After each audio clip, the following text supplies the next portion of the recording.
না না না। তোতলাচ্ছেন কেন তবে? ওহ না, আপনার মুখে ভয় স্পষ্ট। ভয় পাচ্ছেন কেন? আপনি কি কিছু করেছেন? হাউ ডিয়ার ইউ শায়র, তোমার সাহস হয় কিভাবে আমার বাড়িতে দাঁড়িয়ে থেকে আমার বউকে ইনসাল্ট করার? মিনহাজ হুঙ্কার দিয়ে বলে উঠল। সেহু একটাও কথা না মিস্টার মিনহাজ, আমাকে কথা বলতে দিন তো। সুপ্রিয় নামের কাউকে মনে আছে? মিসেস কাকন, ও সরি মিসেস রাহেলা। মিনহাজ যার পরনায় অবাক, আশ্চর্য হয়ে তাকালো শায়রের দিকে। এই ছেলেটা এই নাম জানলো কিভাবে? যদি নামটা কারোর থেকে শুনেও থাকে, তবে রায়লা বাবু যে সুপ্রিয়র নাম জানেন সেটা জানলো কিভাবে শায়র? তুমি কি বলতে চাইছো পরিষ্কার করে বলবে? মিসেস রাহেলা, আপনার একটা পার্সোনাল ডায়েরি আমার কাছে। এবার আপনি এই ডায়েরির সম্পর্কে কীরকম বক্তব্য রাখতে চান? রাহেলা দরদর করে ঘামছে, ভয়ে অন্তরাত্মা কেঁপে উঠল রাহেলার। এবারে বাঁচার কোনো পথ নেই, তাকে স্বীকার করতে হবে সবটা। পুলিশ অফিসার রাহেলাকে প্রশ্ন করলেন। মিস কাকন, আমরা এই ডায়েরি পড়েছি, সবটা কি সত্যি নাকি আরও কোনো গল্প বলতে চাইবেন আপনি? মিস্টার স্যার বলেছেন আপনার সঙ্গে হ্যান্ডরাইটিংও ম্যাচ করবে। আশা করছি আমরা হতাশ হব না।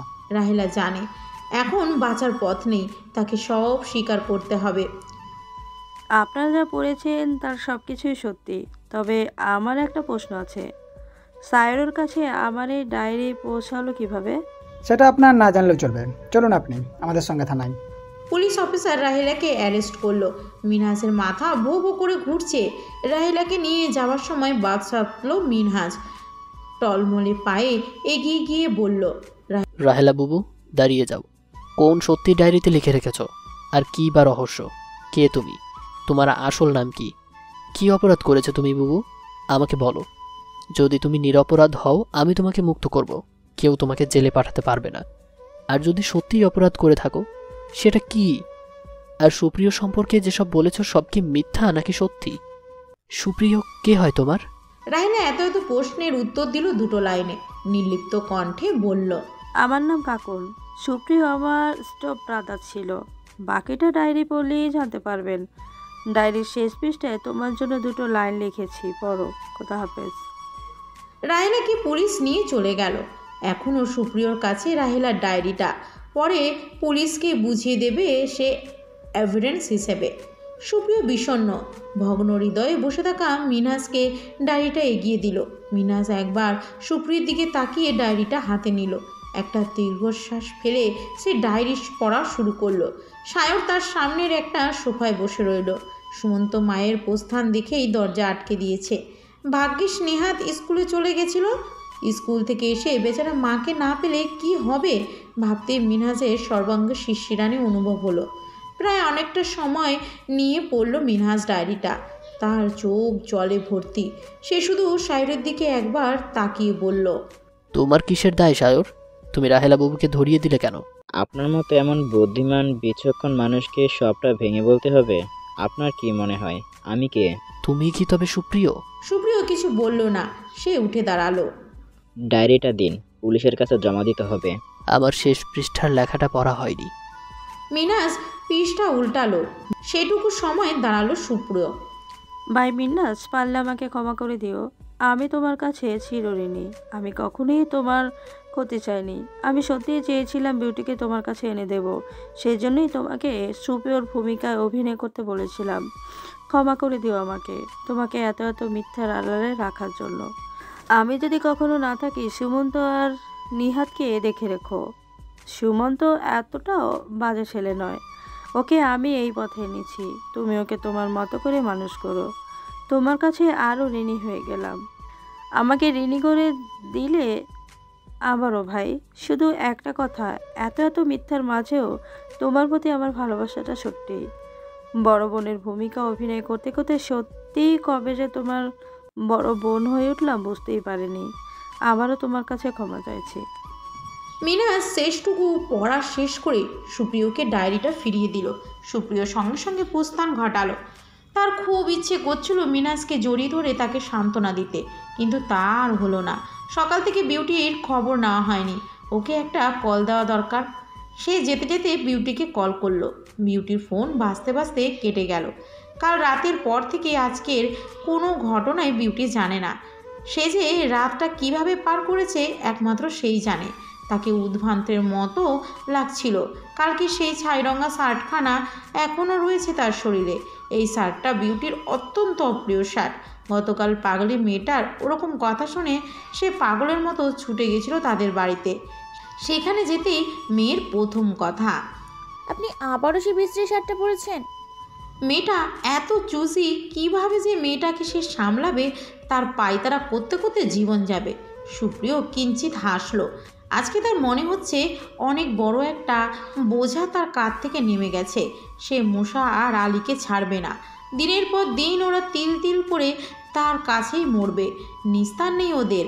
যাদের কারণে সে আজ এতিম, তাদের কিভাবে সে ছাড়তে পারে? পঞ্চম বারের বার বিউটি কল রিসিভ করলো। আশ্চর্যের ব্যাপার হলো বিউটির ফোন অন্য একজন রিসিভ করে কথা বলছে। অপর প্রান্ত হতে এমন কিছু বাক্য শোনালো যাতে সুপ্রিয় দ্বিতীয়বারের মতো শকড হয়ে গেল। শেষ রাত থেকে হাড় কাঁপানো জ্বর হানা দেয় বিউটির শরীরে। জ্বর শরীরে বিছানা ছেড়ে উঠে কোনো রকমে দরজাটা খুলে রেখে এসেছিল সে, যেন গুরুতর কিছু হলে দরজা ভাঙতে না হয়। দরজা খুলে তারপর আবার শুয়ে পড়েছিল সে।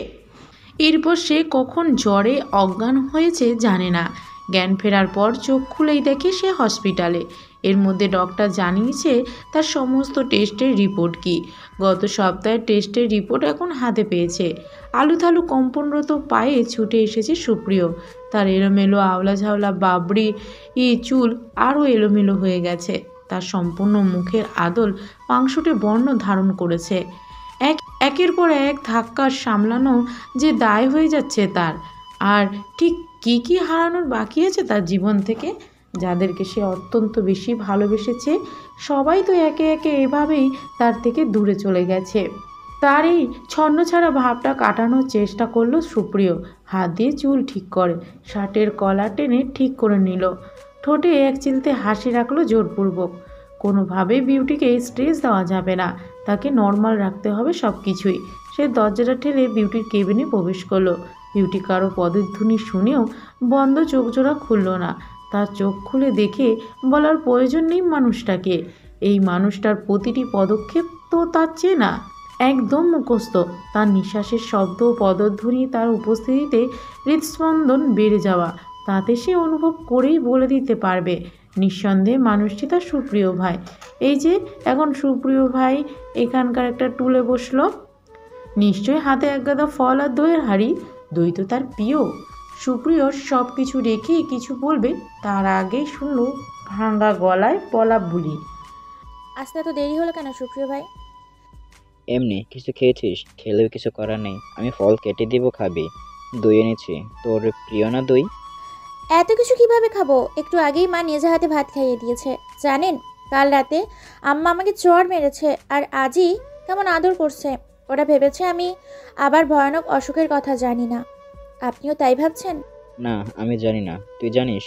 সুপ্রিয় মাথা নত করে বসে রইল। হাতে একটা আপেল নিতে ছুরি দিয়ে কাটতে লাগলো। আপনি জানতেন? ও, তোকে দেখেই বুঝেছি। আপনি একবারও আমার চোখে চোখ রেখে কথা বলছেন না কেন?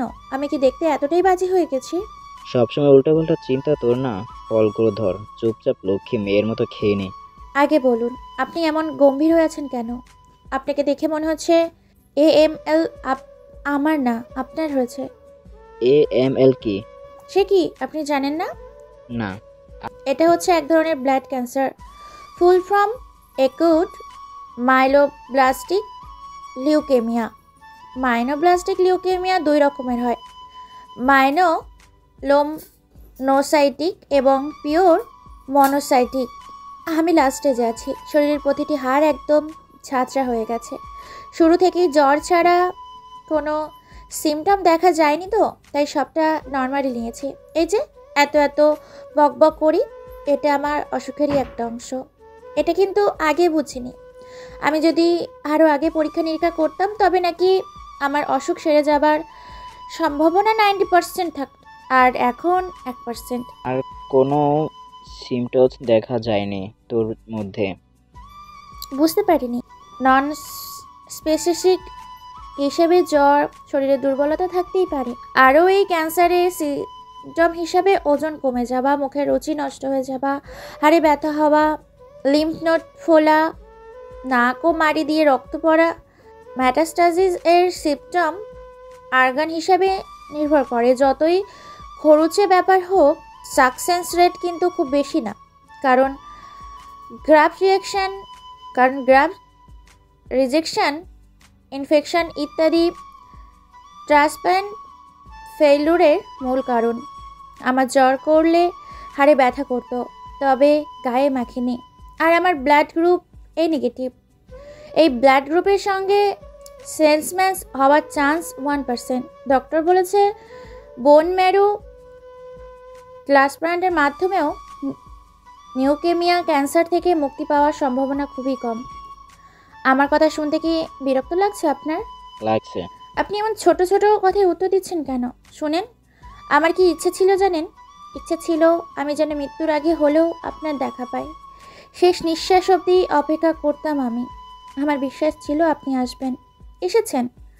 আপনি আমার পাশে বসে থাকবেন, আর আমি আপনার পানে চেয়ে শেষবারের মতো দেখে যাব। ভালোবাসার সুখটা বোধহয় আমার কপালে থাকতে চাইছে না, বুঝছেন? আচ্ছা, আমি মরলে কি আপনি কাঁদবেন? ইস, আপনি আমার জন্য কাঁদবেন, আর সেটা আমি দেখতেও পারবো না? বিউটি। সুপ্রিয় মৃদু ধমকে উঠল। আচ্ছা, চুপ করলাম। বিদেশে যাদের এই ধরনের ভয়ঙ্কর ব্লাড ক্যান্সার হয় তখন কি করা হয় জানেন? কি?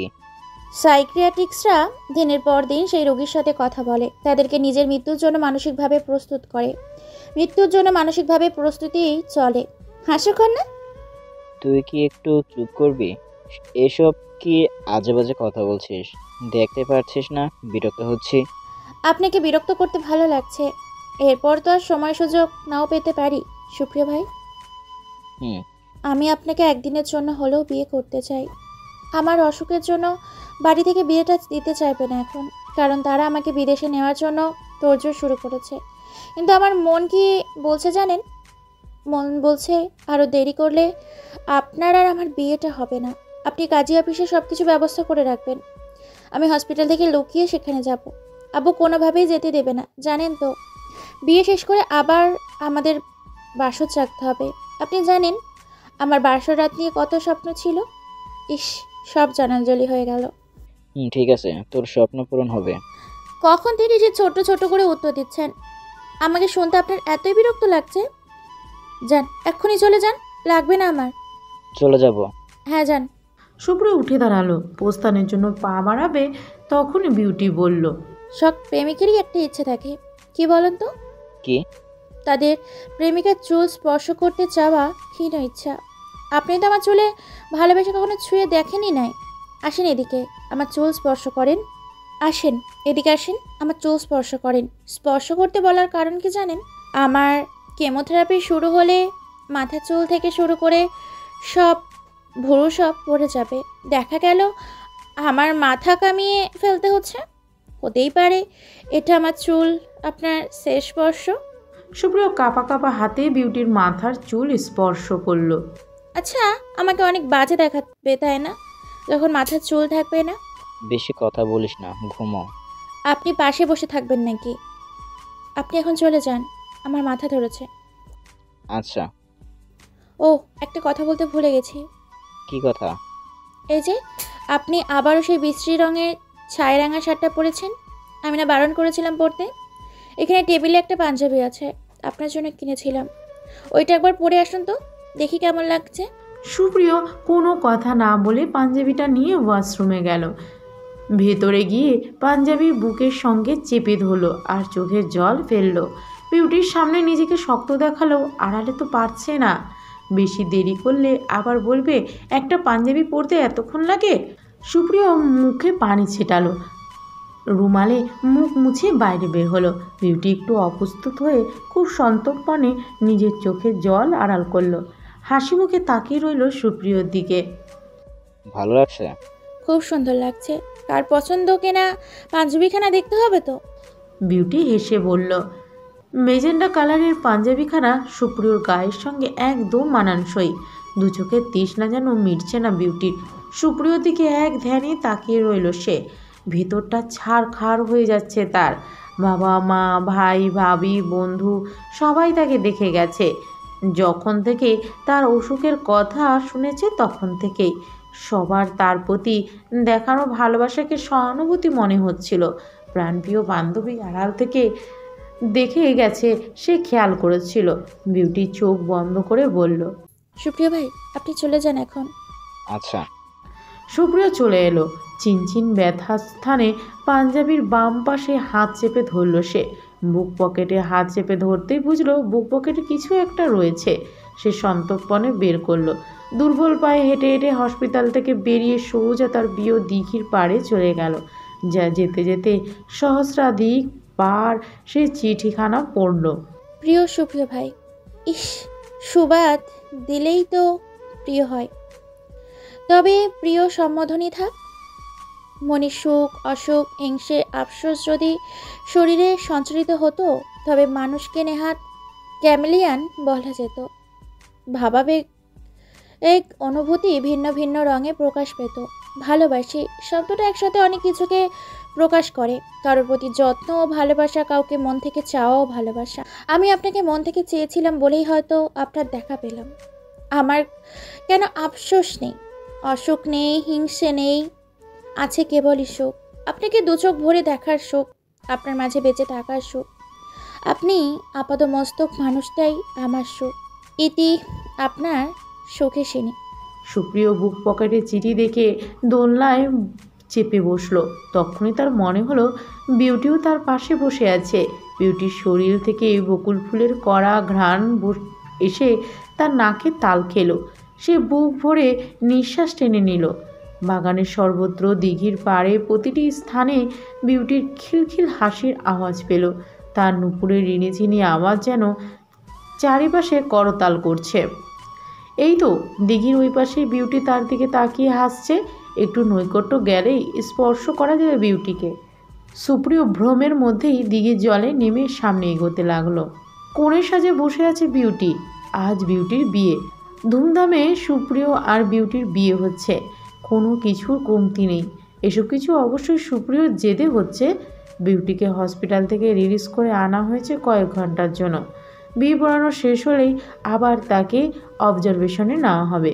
বিউটি নিজের এই অনিশ্চিত জীবনের সঙ্গে কাউকে জড়াতে চায়নি বলেই বিয়ে করতে চায়নি সুপ্রিয়কে।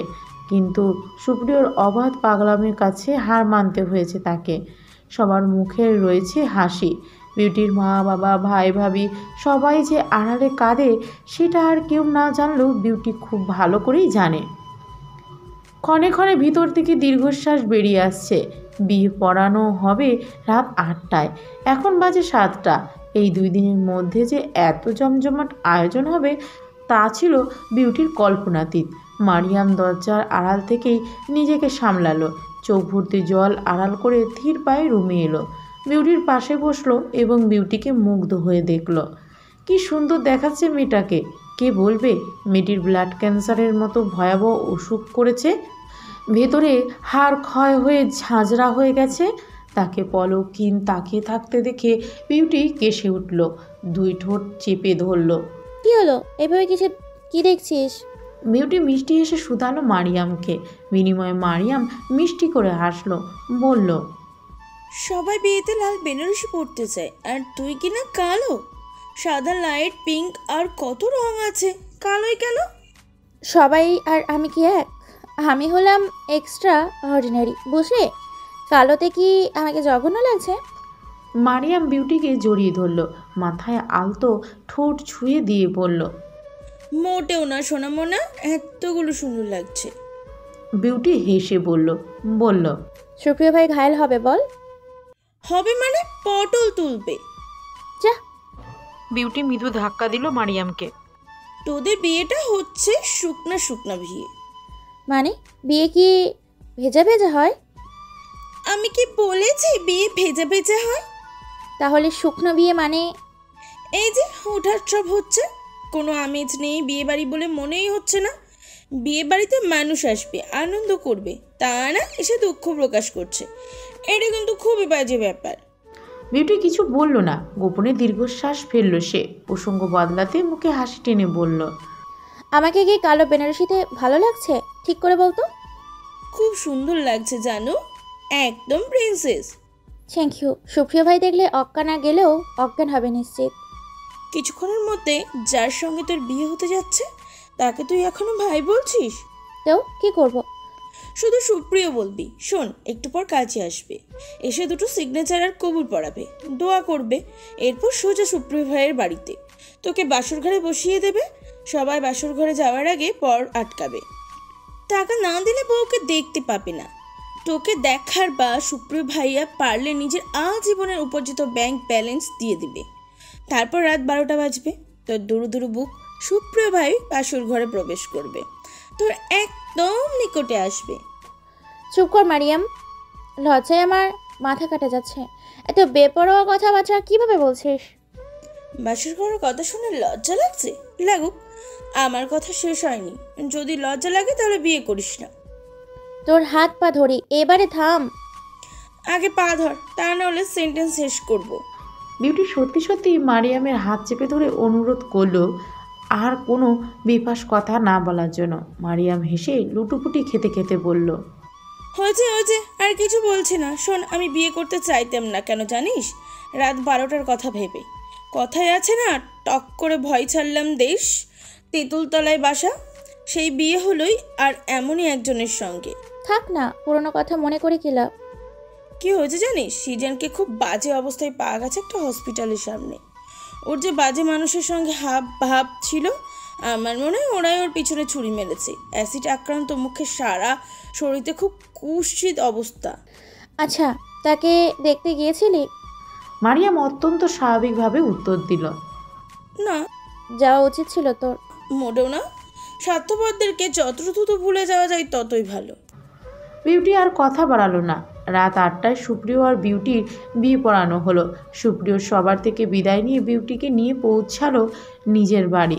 হাশেম আলী বিদায়ের সময় মেয়ের সামনে আসেননি। বারান্দা থেকে বুকে চাপা ব্যথা নিয়ে জল জল করা চোখে মেয়ের শেষ বিদায় দেখছেন। সন্দীপ্তান, লিমন, শাহানা বেগম সবার অবস্থাই ছিল ভীষণ করুণ। শাহানা বেগম জ্ঞান হারিয়ে গেছে। মেয়ের বিদায়ের সময় তার মনে হচ্ছিল তার দেহ থেকে একটি অমূল্য অংশকে কেটে ফেলে দেওয়া হয়েছে। এদিকে বিউটি ছিল সম্পূর্ণ নির্লিপ্ত, অতিশোকে পাথর হয়ে গেছে। না হলে অধিক কষ্টে ভিতরে কষ্ট অনুভবের তীব্রতাটাই মরে গেছে। সেই জন্যই হয়তো তাকে কোনো কিছুই প্রভাব ফেলছে না। মারিয়ামের বর্ণনা অনুযায়ী কিছুই তেমন হলো না এই বাড়িতে। বিউটি সুপ্রিয়র রুমে বসেছিল। সুপ্রিয় 10টার দিকে রুমে এলো। রুমে এসেই হাত ঘড়ি খুলতে খুলতে বলল, কিছু নিয়মের জন্য এখানে এসেছিলাম। ড্রেস চেঞ্জ করে নে বিউটি, আমাদের বের হতে হবে। এক্ষুনি? হ্যাঁ। আজ আমাদের বিয়ে হয়েছে সুপ্রিয় ভাই। তো তো আজকে? সুপ্রিয় বিউটির দিকে পূর্ণ দৃষ্টিতে তাকালো। বিউটির মনোভাব বোঝার চেষ্টা করলো। ইশারায় জিজ্ঞেস করলো, কি? আজকে তোমাদের বাসরাত, তাই না? ফ্রেশ হয়ে নে, আমি বাইরে আছি। বিউটি এই পর্যায়ে এসে ডুকরে কেঁদে উঠল। সে নির্লজ্জের মতো কথা আগানোর চেষ্টা করলো। আর সুপ্রিয় ভাই তাকে অগ্রাহ্য করলো। এই যে তাদের বিয়ে হলো, একবারও চোখ তুলে তাকালো না পর্যন্ত, বললো না কেমন লাগছে তাকে। সুপ্রিয়র গলায় কান্নারা কুণ্ডলি পাকিয়ে যাচ্ছে। কথাটা যেন গুম হয়ে পেটের কোণে গোপন আস্তানায় লুকিয়ে আছে। সে কথা বলতে পারছে না। সুপ্রিয় ভাই, আমাকে কি এতটাই খারাপ লাগছে দেখতে? কি বলছিস এসব? খারাপ লাগবে কেন? কোনো রকম জবাব দিল সুপ্রিয়। তাহলে আমার দিকে একবারও চোখ তুলে তাকাবেন না কেন? কথা শেষ হওয়ার আগেই ঝড়ের বেগে সুপ্রিয় বিউটিকে বুকের সঙ্গে চেপে ধরল। শুধুমাত্র তার ভেতরটা জানে ঠিক কতটা ভেঙে চুরে গেছে। খণ্ড বিখণ্ড এই হৃদয়ের কথন হাহাকার কি বিউটি শুনতে পায় না? বিউটি শব্দ করে কান্না করছে। সুপ্রিয়র বুক উঠানামা করছে। কান্না নিবারণের চেষ্টায় আছে সে। যদি সে দুর্বল হয়ে পড়ে তবে তো বিউটিও নিজের মনোবল হারাবে। কিন্তু শখের নারীর এই ব্যথা যে সহনীয় নয়। কিভাবে সে মেনে নেবে সব কিছু? একটা মিনিট নষ্ট করার সময় নেই। বিউটিকে বুকের সঙ্গে পিষে ফেলবে এভাবে চেপে ধরছে। ইচ্ছে করছে নিজের বুকের ভিতর লুকিয়ে রাখতে। সুপ্রিয় নিজেকে ধাতস্থ করে বলল, তোকে আমি দেখিনি কে বলল? তোর দিকে তাকালে আমি দিন দুনিয়া ভুলে যাই। আশেপাশের সব কিছুই তখন আমার কাছে ধোঁয়াশা মনে হয়। আমাদের হাতে সময় নেই বিউটি, তোকে হসপিটালে যেতে হবে। এই রাত, এই সময়, এই রজনী আবার আসবে আমাদের জীবনে, কিন্তু তোকে যদি হারিয়ে ফেলি আমি শেষ হয়ে যাব একদম। তুই কি চাস তোর সুপ্রিয় ভাই শেষ হোক? বিউটি সুপ্রিয়র বুক থেকে মাথা তুলল। সুপ্রিয় দু হাতে প্রিয় মানুষের চোখ মুছে দিল। সুপ্রিয়র মুখ দেখে কাঁদতে কাঁদতে হেসে দিল সে। হাসতে হাসতে বলল, সুপ্রিয় ভাই কাঁদলে আপনাকে মেয়েদের মতো লাগে, একদম নাক মুখে বাঁধিয়ে ফেললেন। ইস, কি কিউট জামাই আমার। সুপ্রিয় চট করে দুই হাত দিয়ে পুরো মুখ মুছে ফেলল। বলল, একদম হাসবি না, আমার সঙ্গে ফাজলামো হচ্ছে। ইস, হাসবো না বললেই হলো। আমার তো শ্বশুরে লাগছিল, এবার কেউ জড়িয়ে ধরে একদম হাড় মাংস এক করে দিচ্ছিলেন এক্ষুনি। চুপ, একদম কোনো কথা না। যা, ড্রেস চেঞ্জ করে নাও, আমি অপেক্ষা করছি। বিউটি ড্রেস চেঞ্জ করে এলো। সে উজু করে এসে সুপ্রিয়কে বলল উজু করে নিতে। তারা নামাজ পড়বে, তারপর যাবে। উজু শেষ করে স্বামী স্ত্রী দুজনেই নামাজ পড়ে নিল। নামাজ শেষ করে বলল, চলুন। সুপ্রিয় কোনো কথা না বলে সবাইকে বলতে তার সায়রের দাদিকে বলে বিউটিকে নিয়ে বের হলো হসপিটালের উদ্দেশ্যে। গাড়িতে বসে বিউটি বলল, একটা আবদার করব, কি? মিনহাজ স্যারের বাসায় যাই একটু।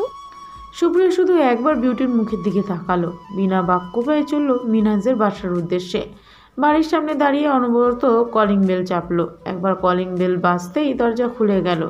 মিনহাজের চোখ মুখের করুণ অবস্থা। বিউটি আর সুপ্রিয়কে দেখে বলল, আরে তোমরা, আজ না তোমাদের বিয়ে? বিউটি এগিয়ে গেল, বলল, আপনি জাননি বলে কি আমার আসা যাবে না? কেন যাবে না?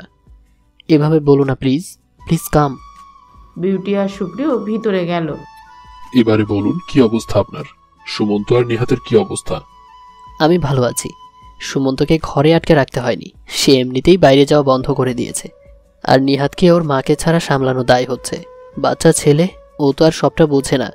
একটা বিয়ে করে নিন। আমাদের অফিসে যে মেয়েটা আছে না, রিমি, ওকে বিয়ে করুন। মেয়েটা খুব ভালোবাসে আপনাকে। আমার বিশ্বাস সে আপনার কথার বাইরে কোনো কথাই বলবে না। এটা আমার আপনার কাছে শেষ চাওয়া বলতে পারেন। মিনাজের চোখ টলমল করছে। সে অপাকিস্ত ভাবে হাসলো। সুপ্রিয় আর বিউটি উঠে দাঁড়ালো। বিউটি একটু এগিয়ে গেল। সুপ্রিয় পিছন থেকে মিনাজের কাছে গিয়ে তাকে জড়িয়ে ধরল। মিনাজ ক্ষণিকের জন্য যার পরনে অবাক হয়ে যায়। পরক্ষণে সুপ্রিয়র পিঠে হাত রাখলো। সুপ্রিয় বলল, নিজের জীবনটা গুছিয়ে নিও ভাই। রিমিজ মেয়েটা সত্যি ভালোবাসে তোমাকে। তোমরা সুখে থেকো সুপ্রিয়। আমার দোয়া সবসময় তোমাদের সঙ্গে রয়েছে। তবে বিয়েটা আমার দ্বারা হবে না। এক মনকে নিয়ে আর কত টানা হেঁচড়া করবো বলো? সুপ্রিয় মাথা নত করলো, আর কিছু বলল না। বিউটি আর সুপ্রিয় চলে এলো। মিনাজ দু চোখ মুছে অন্যদিকে তাকালো। মনে মনে বলল, এই মন, এই দেহ, এই প্রাণ, সব কিছুরই অধিকার আমি তোমায় দিয়েছিলাম বিউটি। এই জায়গাটা আর কারোর জন্য নয়, কারোর জন্য নয়, কেউ পাবে না। আর কাউকে তো তোমার অধিকার দিতে পারবোই না। পরিশিষ্ট। আর একটা আবদার করব, আবার কি? আপনার সেই প্রিয় জায়গায় যাব, নিয়ে যাবেন? সুপ্রিয় শক্ত চোখে তাকালো। বিউটি মিষ্টি হেসে বলল, প্লিজ, শেষ ইচ্ছা। আমার কেন যেন মনে হচ্ছে আমি আর কখনোই যেতে পারবো না ওই জায়গায়, আজকে না গেলে। সুপ্রিয় কঠিন মুখে সেই স্থানে গাড়ি নিয়ে গেল। বিউটির ভিতরটা কেমন যেন করছে। সে অসুস্থতা গায়ে মাখলো না। সে দোলনায় চেপে বসলো। শুনুন না, সেদিনের মতো পাতার ফুল বানিয়ে দিন প্লিজ। সুপ্রিয় চুপচাপ ফুল বানিয়ে দিল। বিউটি আনন্দে সেগুলো দিঘির জলে ভাসালো। তৎমধ্যেই বিনা মেঘে, বিনা বজ্রপাতে, বিনা আমন্ত্রণে ঝমঝম করে বৃষ্টি শুরু হলো। বিউটি আর সুপ্রিয় দৌড়ে সেখানে উঠানে একতলা বাড়িতে উঠে পড়ল। এই বাড়িটাও সুপ্রিয় বানিয়েছিল বিউটির আর তার জন্য। তাদের একান্ত সময় কাটাবে বলে বানানো হয়েছে বলা যায়। বিউটি খাটের উপর বসে পা দুলাচ্ছে আর মিটিমিটি হেসে সুপ্রিয়র মুখভাব দেখছে। হঠাৎ বিউটি মিষ্টি ঝঙ্কার তোলে খিলখিল করে হেসে উঠল। বৃষ্টির শব্দের সঙ্গে এক অপরূপা নারীর হাসির ছলকানিতে যেন সব কিছুকে আরও আকর্ষণীয় লাগছিল। সুপ্রিয় সেই হাসিতে আটকে গেল। ক্ষণে ক্ষণে সেই হাসির শব্দ ঘরের প্রতিটি কোণায় বাড়ি খাচ্ছে। বিউটি হাসি থামিয়ে বলল, শুবেন না? না। এইভাবে রাত জেগে বসে থাকবেন? সুপ্রিয় ভাই, আপনার সুখেশিনী সবসময় আপনার সঙ্গেই থাকবে। আমার শেষ সম্বল, শেষ স্মৃতি রোমাঞ্চন করে রেখে গেলাম আপনার ডায়েরিতে। আমি না থাকলেও ডায়েরিটা আপনাকে সঙ্গ দেবে। তুই চুপ করবি? আবার আজেবাজে কথা। আমি তোর কিছুই হতে দেব না। আগামীকাল ভোরে আমাদের ফ্লাইট, ভুলে গেলি? এত আয়োজন করে তো লাভ নাই। আমার শেষ সময় ঘনিয়ে এসেছে, আমি বুঝতে পারছি। থাপ্পড় দিয়ে দাঁত চপাটি নাড়িয়ে দিব। এত সব তোকে বুঝতে হবে না, আমাদের বুঝতে দে। আচ্ছা, অত রাগ করছেন কেন? আসুন, আমার কাছে আসুন। এত দূরে কেন? ঝুমঝুম করে বৃষ্টি হচ্ছে, ঠান্ডা বাতাস বইছে। আপনার কি ভয়ঙ্কর কিছু করতে ইচ্ছে করছে না? না। সুপ্রিয় গাল ফুলিয়ে বারান্দায় অগ্রসর হলো। বিউটি উঠে গিয়ে সুপ্রিয়কে পিছন থেকে জড়িয়ে ধরল। ফিসফিস করে বলল, সত্যি? সুপ্রিয় সামনে ঘুরল। বিউটির কথা শেষ হলো না। আগ্রাসী চুম্বনে তার দুঠোঁট আবদ্ধ করে নিল তার ঠোঁটে। টপ টপ করে চোখের পানি পড়ছে সুপ্রিয়র চোখ থেকে। ছেলেদের নাকি কাঁদতে নেই, কিন্তু সে তো কান্নার নিবারণ করতে পারছে না। ভিতরটা খা খা করছে। এটা সে কিভাবে বুঝাবে? প্রাণপ্রিয় স্ত্রীর এই অবস্থায়, প্রিয়তমা নারীর ভয়ঙ্কর অসুখের তাড়নায় ভিতরটা যে তার চুরমার হয়ে যাচ্ছে। প্রতিনিয়ত গুমড়ে গুমড়ে মরে যাচ্ছে সে। বিউটিকে ছেড়ে দিয়েছে সুপ্রিয়। আবার ঘুরে অন্যদিকে তাকিয়ে আছে সে। লজ্জায় বিউটির মুখ লাল হয়ে উঠল। মাথা নুয়ে চুপ করে রইল। সুপ্রিয় নিজেকে সামলে আবারও সামনে ঘুরল। বিউটিকে লজ্জা পেতে দেখে বিউটির ঠোঁটে আবারও চুমু দিল। এরপর অনেকগুলো চুমুতে বিউটির মুখে বলল, তোকে এত সুন্দর লাগছে কেন? আমি অন্যদিকে মনোনিবেশ করতেই পারছি না। বিউটির লজ্জার পরিমাণ আরও বেড়ে গেল।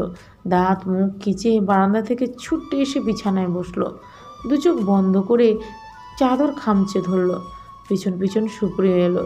বিউটি তার অস্তিত্ব অনুভব করে আড়ষ্ট হয়ে বলল, আগে বুঝি আমি সুন্দর ছিলাম না সুপ্রিয় ভাই? আমি তাই বলছি। আমার বউকে সবসময় সুন্দর লাগতো, সেই ছোট্টবেলা থেকে। তোকে আমার মনের কুঠুরিতে বসেছিলাম। আজও সেই স্থান অনড় রয়েছে, কিন্তু আজকে বেশি আকর্ষণীয় লাগছে। আমি কিছুতেই নিজেকে। বিউটি চুপ করে রইল। কয়েক মুহূর্ত বাদে সুপ্রিয় ফিস ফিস করে বলে উঠল, আমার মস্তিষ্ক খুবই অন্যায় ভয়ঙ্কর কিছু করার ইঙ্গিত দিচ্ছে। আমি নিজেকে সামলাতে পারছি না। তুই অসুস্থ, আর আমি। আজ, এখন, এই মুহূর্তে কোনো আজে বাজে কথা না, কোনো দুঃখের কথা না, শুধু সুখের আলাপ করুন। শুধুই সুখের। আমার বারবার মনে হচ্ছে আর সময় পাবো না, এই সুন্দর দিনটা আর পাবো না। যদি পাইও, এত সুন্দর হবে না সেই দিন। তুই কি জানিস, তোর সব কিছু আমাকে ম্যাগনেটের মতো আকর্ষণ করছে।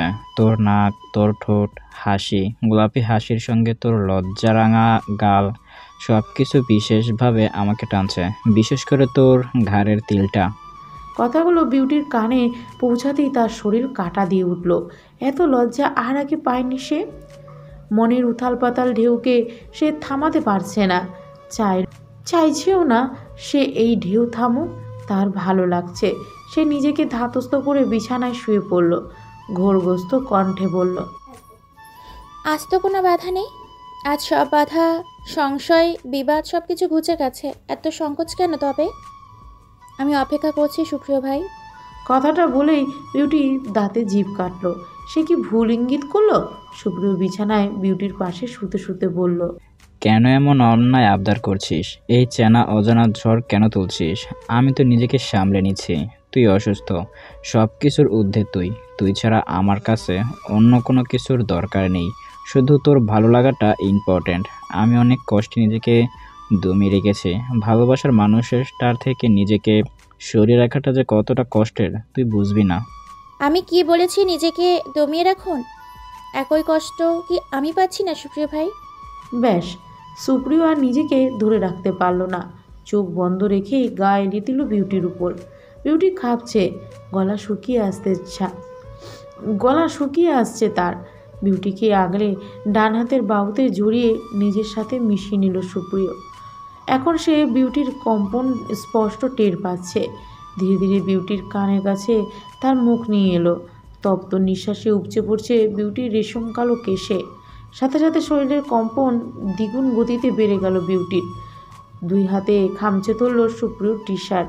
সুপ্রিয় অত্যন্ত ধীর গলায় বলল, আমার যে ভীষণ তৃষ্ণা পেয়েছে, সেই তৃষ্ণা নিবারণ করতে আমার তোকে লাগবে। অনুমতি পাবো কি?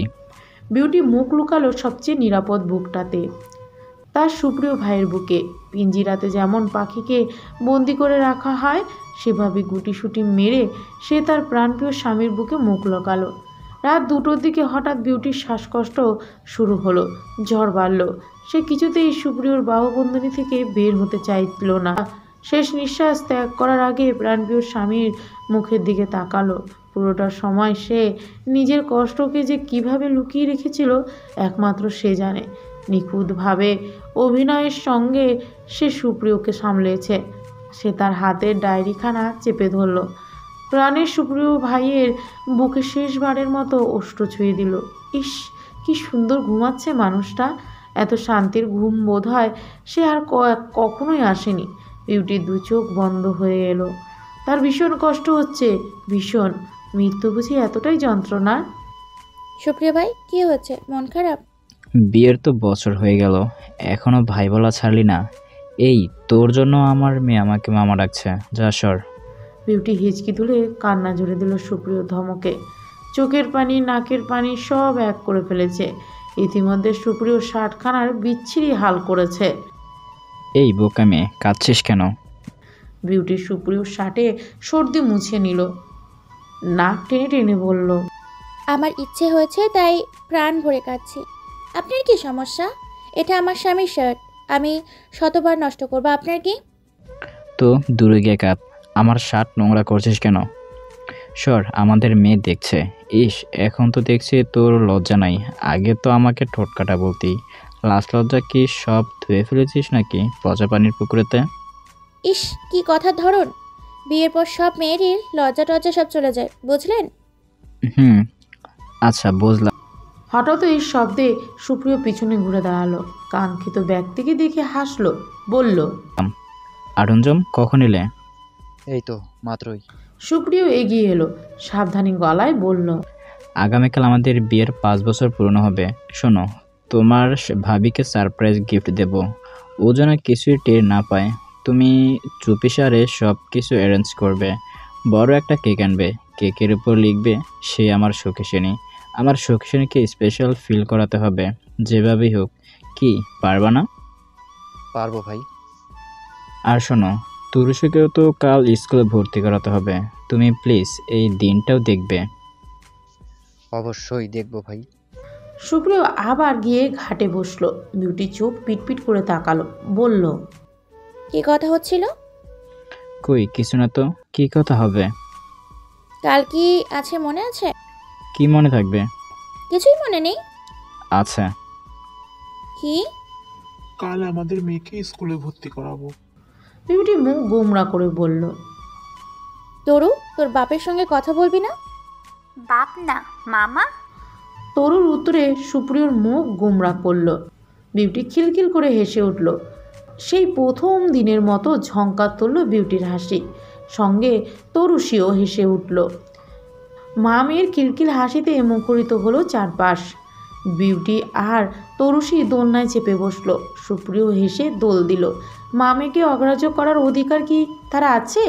গর্দান যাবে না? পুনশ্চ একবার নানান ধরনের বাক্যলাপ সুপ্রিয় সর্বক্ষণ করে যায়। সুপ্রিয়র থেকে সবাই দূরে গেল, দূরে যায়নি শুধু মঞ্জু। এই নিরলে, এই নির্জন স্থান এসে সুপ্রিয়র সঙ্গী। খালি চোখে সে একমাত্র হলেও সুপ্রিয়র কল্পনায় আরও 2 জন আছে। একজন তার স্ত্রী আর একজন তার কন্যা। মঞ্জুও বাস্তবে দাঁড়িয়ে সেই কল্পনায় অংশ নিয়েছে। সাথ দিয়েছে সুপ্রিয়র। দূর থেকে সে সুপ্রিয়র প্রতিটি কার্যক্রম দেখে, তাকে পাহারা দেয়। ভালোবাসা যেমন মানুষকে বাঁচিয়ে রাখে, আবার সেই ভালোবাসা মানুষকে জীবন্ত লাশ বানিয়ে দেয়। এই সবটাই সুপ্রিয় ভাইয়ের কল্পনা তার সুখসিনীকে নিয়ে। বিউটির ডায়েরিতে যা কিছু লেখা আছে তার সবটা ঘিরে সুপ্রিয় কল্পনায় খুঁজে পায় তার বিউটিকে। সে কল্পনায় সুখী হয়েছে, সুন্দর একটা সংসার বেঁধেছে তার সুকেশিনীর সঙ্গে।